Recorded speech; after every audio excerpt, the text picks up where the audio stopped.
Friends, આજે આપણે ધોરણ 6 વિષય ગણિત પ્રકાશ તેમાં એકમ 1 ગણિતમાં પેટર્ન તેમાં વિચારો અને શોધો પેજ નંબર 5નું સોલ્યુશન જોઈશું. બરાબર, એમાં પાઠ્યપુસ્તક પાન નંબર 5 ઉપર પહેલો જ પ્રશ્ન છે કે તમારી નોટબુકમાં કોષ્ટક 2ની સંખ્યા શ્રેણીઓની જે ચિત્રાત્મક રજૂઆતો છે એની નકલ કરવાની છે અને દરેક શ્રેણી માટે તે પછીનું ચિત્ર દોરવાનું છે. તો આ રીતે પહેલાં બધી સંખ્યાઓ જે છે એનું આપણે પછીનું ચિત્ર આ રીતે દોરીશું.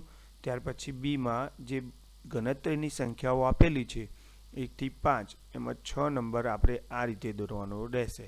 બરાબર, ત્યાર પછી એકી સંખ્યાઓ આપેલી છે 1, 3, 5, 7, 9. તો 9 પછી એકી સંખ્યા આવશે 11, જેનું ચિત્રાત્મક રજૂઆત આ રીતે કરવાની રહેશે આપણે. બરાબર, ત્યાર પછી બેકી સંખ્યાઓ આપેલી છે આ રીતે 10 સુધી. તો 10 પછી બેકી સંખ્યા આવશે 12. ત્યાર પછી જે સંખ્યા આપી છે તેમાં ત્રિકોણીય સંખ્યાઓ, તો એમાં આ રીતે આપણે દોરવાનું રહેશે. બરાબર, ત્યાર પછી જોઈએ આપણે તો વર્ગ સંખ્યાઓ આપેલી છે જેમાં 25 સુધી આપી છે તો 36નું આપણે આ રીતે દોરીશું. ત્યાર પછી ઘન સંખ્યાઓ આપેલી છે 1નો ઘન, 2નો, 3નો, 4નો, 5નો. તો 6નો ઘન આ રીતે આપણે દોરવાનો રહેશે. બરાબર, ત્યાર પછી દાખલા નંબર 2 છે કે 1, 3, 6, 10, 15ને ત્રિકોણીય સંખ્યાઓ શા માટે કહેવામાં આવે છે, જ્યારે 1, 4, 9, 16, 25ને ચોરસ એટલે કે વર્ગ સંખ્યાઓ અથવા વર્ગો શા માટે કહેવામાં આવે છે, જ્યારે 1, 8, 27, 64, 125ને ઘન સંખ્યાઓ શા માટે કહેવામાં આવે છે. તો જોઈએ તો સંખ્યાઓ 1, 3, 6, 10, 15 ત્રિકોણીય સંખ્યાઓ કહેવાય છે કારણ કે તેમને ટપકાઓને ત્રિકોણાકાર ગોઠવણી દ્વારા રજૂ કરી શકાય છે.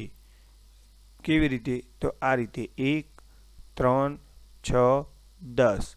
બરાબર, તો આ રીતે તમારે નોટબુકમાં લખવાનું પણ છે અને આ ચિત્રાત્મક રજૂઆત પણ કરવાની છે. હવે તેમાં બીજા પ્રશ્નનો જવાબ.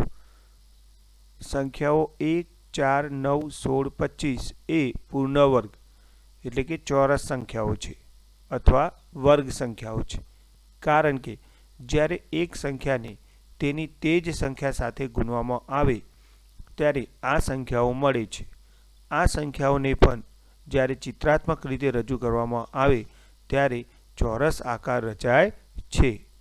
આ રીતે 1 પછી 4, 9 અને 16. બરાબર, આ તમારે લખવાનું છે અને આ તમારી ચિત્રાત્મક રજૂઆત કરવાની પણ છે નોટબુકમાં. એમાં ત્રીજા પ્રશ્નનો જવાબ છે કે સંખ્યાઓ 1, 8, 27, 64, 125 પૂર્ણઘન સંખ્યાઓ કહેવાય છે કારણ કે કોઈ સંખ્યાને તેની તે જ સંખ્યા વડે 3 વખત ગુણવામાં આવે છે ત્યારે આ સંખ્યાઓ મળે છે. આ સંખ્યાઓને જ્યારે ચિત્રાત્મક રીતે રજૂ કરવામાં આવે ત્યારે તે 3Dમાં એક સમઘનનો આકાર બનાવે છે. કઈ રીતે? તો આ રીતે, આ 1નો ઘન, આ 2નો ઘન 8, 3નો ઘન 27 અને 4નો ઘન 64. તો આ રીતે 3D આકાર બને છે એટલા માટે એને ઘન સંખ્યાઓ કહે છે. ત્યાર પછી ત્રીજો પ્રશ્ન છે કે તમે નોંધ્યું હશે કે 36 એ ત્રિકોણીય સંખ્યા અને વર્ગ સંખ્યા બંને છે, એટલે કે 36 ટપકાઓને ત્રિકોણ અને ચોરસ બંનેમાં સંપૂર્ણ રીતે ગોઠવી શકાય છે. તમારી નોટબુકમાં આને દર્શાવતા ચિત્રો બનાવો. તો આ રીતે ત્રિકોણીય સંખ્યા તરીકે 36ને આપણે આ રીતે દર્શાવી શકીએ છીએ, જે તમારી નોટબુકમાં ચિત્રાત્મક રજૂઆત કરવાની છે. અને આ રીતે 36ને ચોરસ સંખ્યા એટલે કે વર્ગ સંખ્યા રીતે પણ રજૂ કરી શકાય છે, જે તમારી નોટબુકમાં દોરવાનું રહેશે. હવે આવી કોઈ બીજી સંખ્યા હોઈ શકે? તો હા છે, એ છે 10. 10ને બેકી સંખ્યા તરીકે આ રીતે રજૂ કરી શકાય છે અને તેને ત્રિકોણીય સંખ્યા તરીકે પણ રજૂ કરી શકાય છે. તો 10ને આ રીતે બે સંખ્યાઓ તરીકે પણ આપણે રજૂ કરી શકીએ છીએ.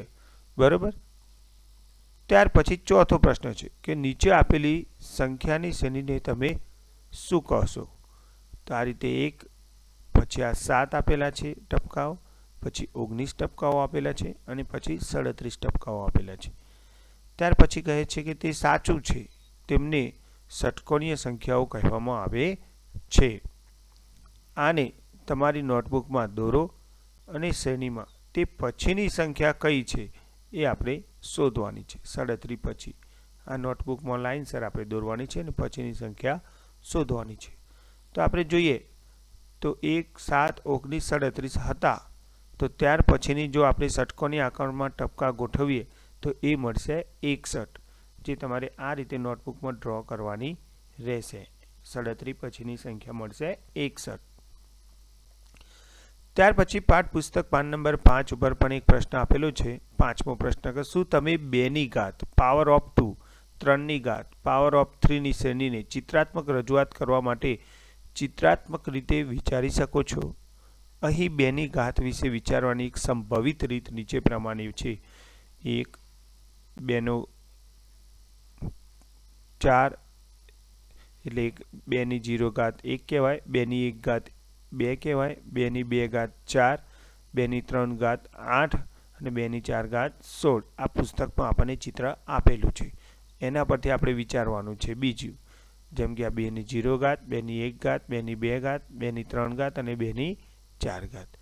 હવે આના ઉપરથી આપણે એક બીજું ચિત્રાત્મક આ રીતે પણ રજૂ કરી શકીએ છીએ કે 2ની 0 ઘાત 1 તો 1 ચોરસ, 2ની 1 ઘાત 2 થાય તો 2 ચોરસ થાય, 2 સમઘન, 2ની 2 ઘાત 4 એટલે આ રીતે 4 સમઘન થાય, પછી 2ની 3 ઘાત 8 તો આ રીતે 4 સમઘનની 2 પેર થશે.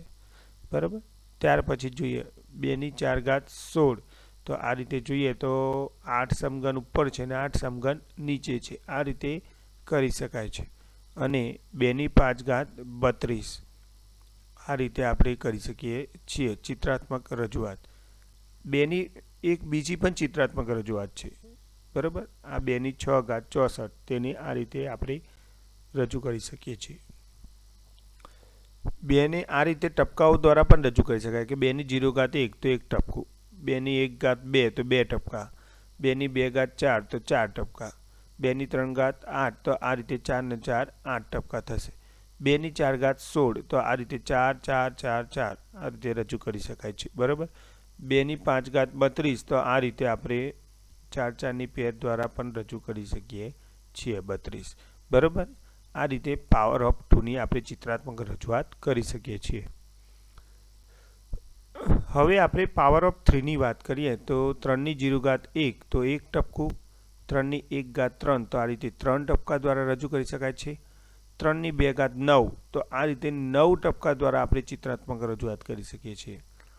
3ની 3 ઘાત 27 તો આ રીતે આપણે જે પેર બને છે આપણને 9ની એ 9ની 3 વખત પેર બનાવીને આપણે 27 બનાવી શકીએ છીએ. બરાબર. આ પણ તમારી નોટબુકમાં ચિત્ર દોરીને ડ્રો કરવાનું રહેશે વિદ્યાર્થી મિત્રો.